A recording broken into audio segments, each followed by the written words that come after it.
One,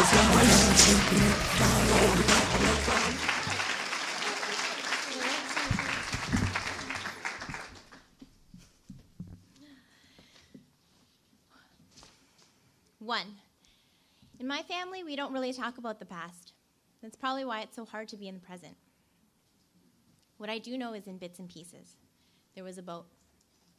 From the coast of Vietnam to the ports of Canada to Toronto. There were many aunties and uncles and grandparents, and only later would I learn that we were not from the same family tree, but more like grafted on, out of necessity for survival. We were transplants, and some saw us as an invasive species. 2, my parents had good jobs. When I was little, they worked in a factory. Manpower, it was called.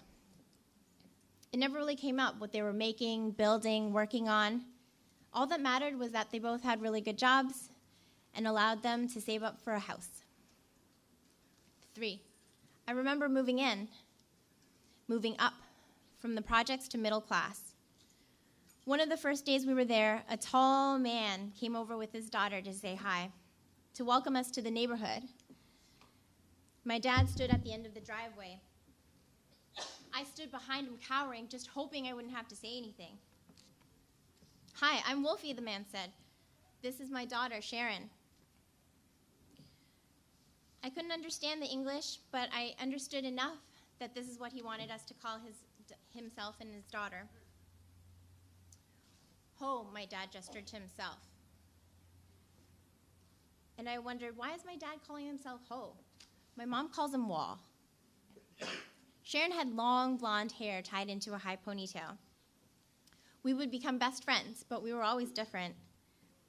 She was on her way to becoming tall like an evergreen, like her father, her limbs wispy and conducive to dancing in the wind, while I was destined to be a molded bonsai, short, round, and obedient. 4, my parents worked nights, slept during the day, and that left me with my great aunt Yeepaw. But in the time he had, my dad built us a garden in the backyard. I remember the orderly rows, soil pushed into mounds, and the valley left for my little feet to wander. Mince, wintermelon, pear, and apple trees.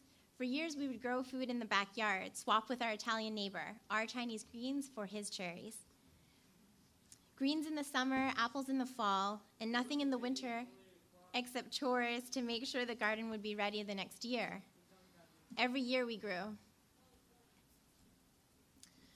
5, when I was in high school, my parents sold that house. They had their eyes set on a larger one in the suburbs.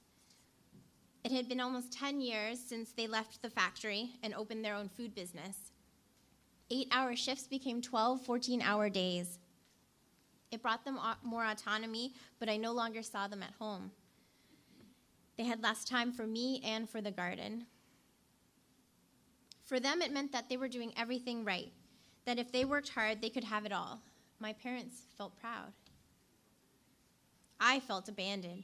Moving felt like we were paving over the times when my great aunt Yeepaw would cook dinner in the kitchen, the smell of warm rice, the moisture making the windows opaque, or when she made me grate coconut on the stool by the back door. My hands would cup the halved coconut, and on a tool that looked more like a medieval torture device, I would send the shavings of fresh white flesh into the bowl below.